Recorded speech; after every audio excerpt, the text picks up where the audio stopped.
Okey, Assalamualaikum warahmatullahi wabarakatuh. Okey, untuk kelas kita pada hari ini, Jumaat 21/5. Okey, seperti mana yang cikgu dah terangkan hari tu, kita dah habis untuk pelaburan langsung asing.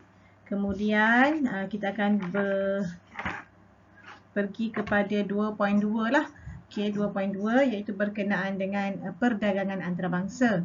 Okay, seperti mana tajuk yang bab 2 ni, iaitu mengenai Malaysia dan juga ekonomi global. Okay, jadi untuk 2.2, kita akan terus masuk kepada perdagangan antarabangsa. Okay, kalau sebelum ni kita belajar tentang globalisasi. So macam ni sekarang ni kita nak tengok bagaimanakah perdagangan antarabangsa itu berlaku. Okay, yang pertama sekali, kita kena tahulah apakah konsep perdagangan antarabangsa.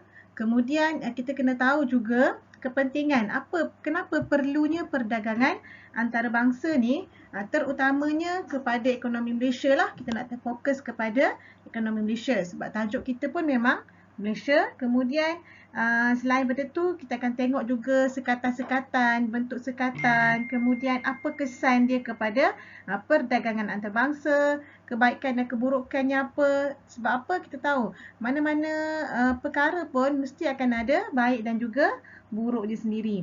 Okey, kemudian kita akan tengok beberapa contoh blok ekonomi, kemudian perjanjian perdagangan dan juga kesan blok ekonomi.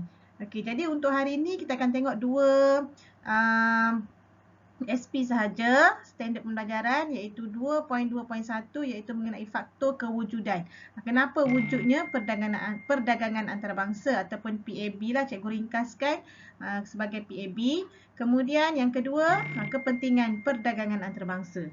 Okey, jadi yang pertama sekali kita akan tengok apa itu perdagangan antarabangsa. Sebenarnya kalau tengok dalam buku teks awak, muka surat 140, kat situ kita boleh tengoklah tentang perdagangan antarabangsa. Kalau awak tengok dekat e-portal, okey, semua orang boleh try scan dia punya kod tu untuk kita tengok tentang perdagangan antarabangsa.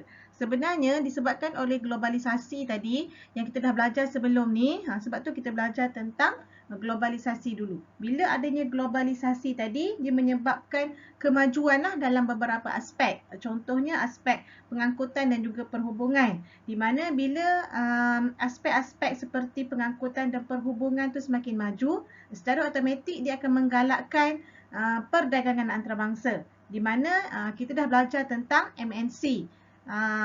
Macam Fakri sebut hari tu, MNC, Multinational Company ataupun syarikat multinational. Okey, melihat dunia ni sebagai satu pasaran yang besar, iaitu dunia tanpa sempadan, di mana kita tidak hanya melakukan perdagangan di dalam kalangan kita, tetapi di seluruh dunia. Jadi di situlah berlakunya perdagangan antara bangsa dan secara automatik ianya akan mempengaruhi ekonomi dunia lah. Okey, kita tengok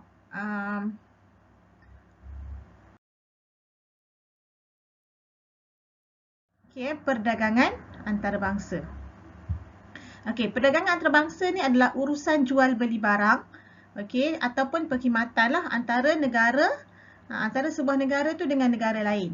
Okey, dia mesti melibatkan sebuah negara dengan negara lain lah. Dia tak boleh negeri dengan negeri, tapi negara dengan negara lain. Contohnya macam kita Malaysia dengan Indonesia. Dah melibatkan perdagangan antarabangsa, dia dah melangkau. Okey, kalau macam kita sendiri, okey, di Malaysia kita ada import, intraport dan juga ekspor. Okey, kalau masih ingat lagi, kalau dulu masa menengah rendah ada subjek kemahiran hidup, kemahiran hidup tu ada bahagian perdagangan. Okey, kita akan nak jumpa perkataan intraport ni. Intraport, dan cikgu tahu ada juga dalam kalangan kita jarang gunalah import export ni. Okey, jadi apa itu import, apa itu intraport dan juga ekspor, kita akan tengok. Okey, kalau kat sini cikgu ada tunjukkan MITI. Kalau macam sekarang ni dalam keadaan pandemik kita sekarang ni, okey, kebanyakannya company-company ataupun syarikat-syarikat, firma-firma ataupun kilang-kilang memang memerlukan surat pengesahan daripada MITI. Yang ni kita panggil sebagai MITI. Apa itu MITI? Okay, MITI ni adalah Ministry of International Trade and Industry lah, Kementerian Perdagangan Antarabangsa. Kalau dulu dikenali sebagai Matrik. Kalau dulu dikenali sebagai Matrik lah, dan cikgu pernah ada pengalaman sendiri pergi ke Matrik ni. Kebetulan memang ada urusan lah di Matrik ni. Memang dia melibatkan kementerian tu, Kementerian Perdagangan Antarabangsa kat sini. Okey. Jadi dia menguruskan perdagangan antarabangsa dan juga industri. Sebab tu kalau kilang perlukan surat daripada MITI. Okey. Jadi kalau kat sini peta yang cikgu tunjuk ni adalah antara negara-negara ASEAN yang biasanya terlibatlah dalam perdagangan antarabangsa dengan negara Malaysia. Okey. Apa itu import? Okey, import kita beli barang ataupun perkhidmatan dari negara lain. Contohnya, tak kisahlah apa-apa sekalipun, kalau senanglah, paling senang, kalau pemain bola tu pemain import. Import tu sebab apa? Dia datang daripada negara lain. Sebab apa berlakunya import ni? Sebab apa barang tu tidak dikeluarkan di negara tersebut, contohnya di negara Malaysia, ataupun tak cukup untuk menampung keperluan rakyat tempatan. Senang lagi cerita, kereta import lah. Kita nampak ramai orang menggunakan kereta import. Sebab apa? Sebab kereta import tu dia tidak dikeluarkan di negara kita, dan satu lagi untuk menampung lah keperluan dan juga kehendak rakyat sendiri. Okey, tu import. Okey, intraport. Okey, intraport ni kita beli barang daripada negara luar. Okey, dan kemudian kita jual semula. Jual semula tu maksudnya kita eksport semula ke negara lain. Contoh paling senang, contohnya kita beli tekstil, kita beli kain daripada India lah contohnya. Kemudian kita proses, jadikan dia sebagai pakaian lah, pakaian. Dan kemudian kita eksport balik pakaian kita tadi tu. Tu contohnya. Okey, intraport. Kebanyakannya macam sekarang ni memang ramai jugalah menjalankan intraport ni. Beli barang daripada negara luar. Okey, dia punya raw material, bahan mentah, kemudian kita proses untuk dijadikan sebagai barang siap, kemudian kita eksport ke negara lain. Okey, kemudian eksport kita jual barang ataupun perkhidmatan kepada negara lain lah. Jadi ini berlaku bila pengeluaran barangan yang ada di negara kita ni melebihi penggunaan ataupun keperluan rakyat. Contohnya kita eksport kelapa sawit, kita eksport getah. Malaysia sendiri memang banyak jugalah produk-produk ekspor. Okey. Ni antara cikgu dapatlah data import ekspor yang berlaku di negara kita lah. Okey, yang ni adalah daripada Perangkaan Perdagangan Luar Negeri pada tahun 2019. Okey, kita tengok kat sini ekspor kita lebih tinggi daripada import. Sebenarnya bila ekspor lebih tinggi ni menunjukkan satu keadaan yang agak baik lah. Sebab apa? Bila maksudnya kita menjual, kita jual lagi banyak daripada kita beli. Okey. Kemudian yang cikgu nak tekankan kat sini adalah rakan dagangan utama ni sebenarnya.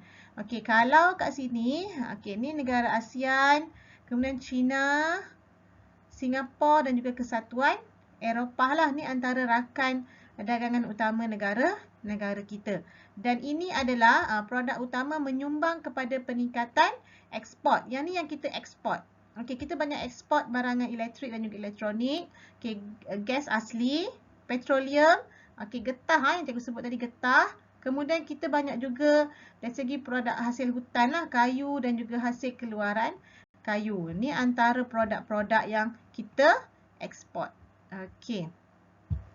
Okey, ni secara lebih detail lah 5 rakan dagang utama Malaysia, Thailand, Singapura, kemudian Amerika Syarikat dan juga Jepun dan juga China. Ni 5 rakan dagang utama.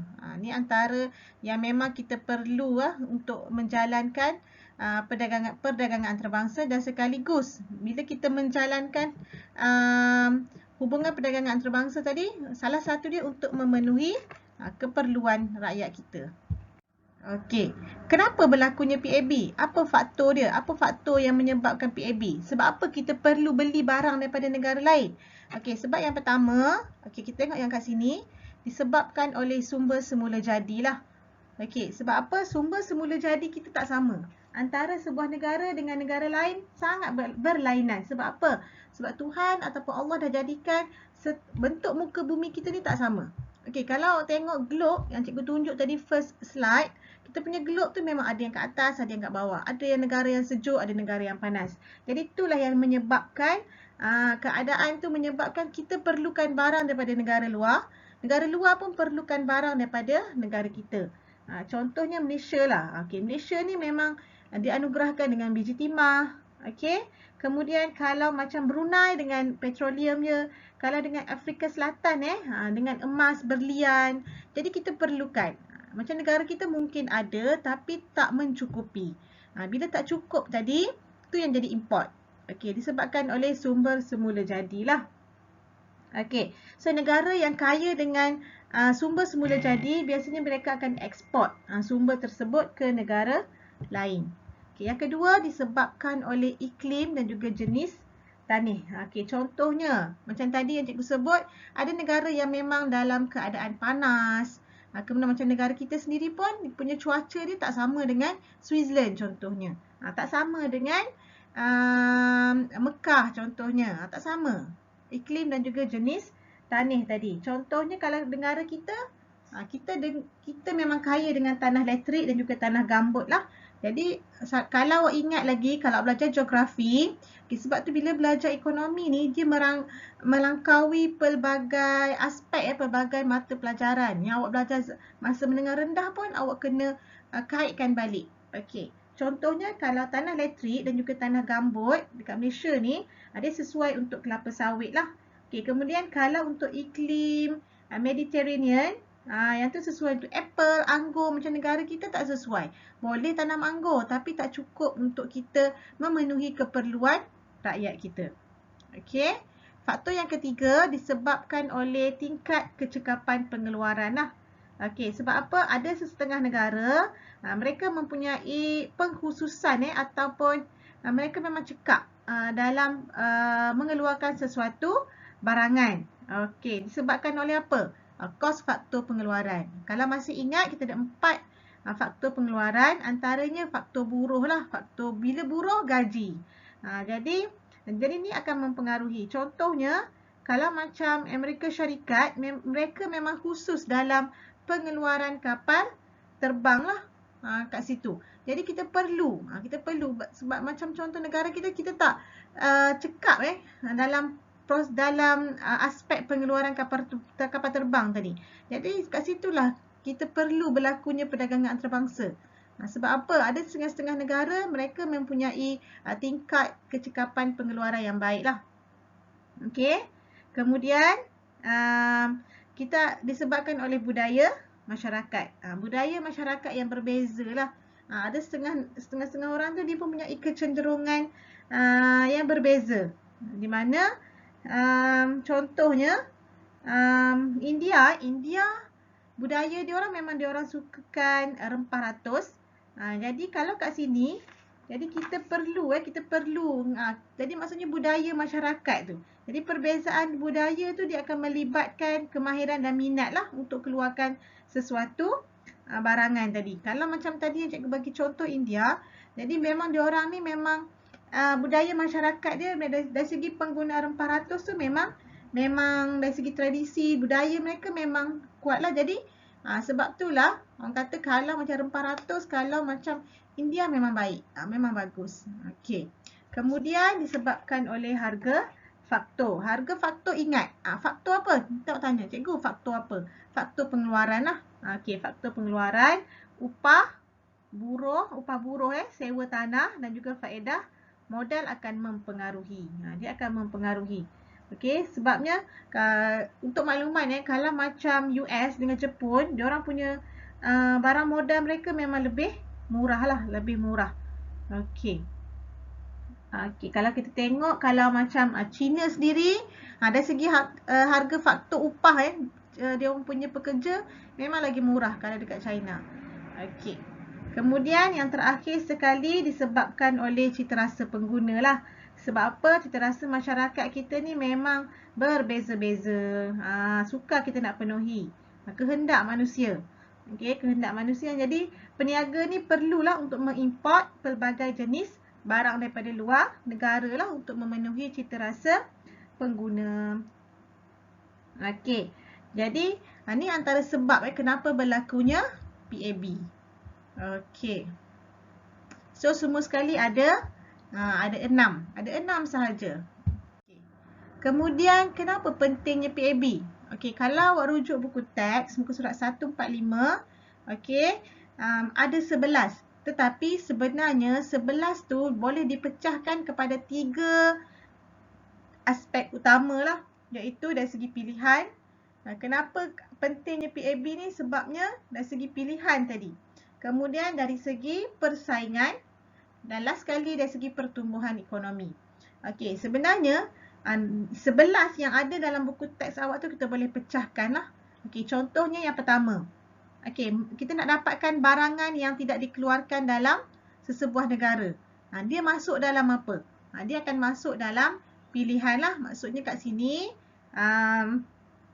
masyarakat ataupun rakyat negara tersebut dapat mempunyai pilihan lah. Sebab apa? Sebabnya bila adanya perdagangan antarabangsa, kita dapat merasai lah barang yang tiada dalam negara kita. Okey, sebagai contoh, kita rakyat Malaysia ni kita tak ada apple, kita tak ada anggur, kita tak ada buah-buahan macam tu. Jadi bila adanya PAB tadi, kita dapat memperoleh lah barang yang tidak dikeluarkan oleh negara kita. Okey, jadi ada 3 aspek utama lah sebenarnya untuk kepentingan perdagangan antarabangsa. Jadi untuk yang ni, okey, cikgu nak semua orang classifykan ataupun bahagikan, kategorikan 11 kepentingan perdagangan antarabangsa tadi kepada 3 aspek utama ni. Sebagai contoh macam tadi yang cikgu bagi, memperoleh barang. Tu dalam kategori mana? Dalam kategori pilihan lah. Okey, dalam kategori pilihan. Okey, yang mana satu adalah kategori persaingan. Okey, dalam 11 tu ada. Kategorikan. Dan satu lagi adalah pertumbuhan ekonomi lah. Pertumbuhan ekonomi. Okey, jadi itu satu. Kemudian yang kedua cikgu nak, okey, cuba awak fikir, okey, 3 contoh barang yang tidak dikeluarkan dalam negara tapi kita boleh dapat dekat luar negara. Okey, macam tadi cikgu dah bagi contoh, contohnya buah-buahan citrus lah. Apple, anggur, semua tu, yang tu cikgu dah bagi contoh. Dan kenapa barang tersebut tidak dikeluarkan oleh pihak tempatan. Okey, yang ni yang kedua. Okey, ni secara simple lah untuk kita tahu. Okey, jadi tu sahaja untuk hari ini. Dari segi faktor PAB, kenapa wujudnya PAB dan kepentingan PAB. Okey, jadi untuk latihan pengukuhan, cikgu akan bagi link untuk awak jawab kuis. Okey, jadi itu sahaja daripada cikgu untuk hari ini. Sekian, terima kasih. Assalamualaikum.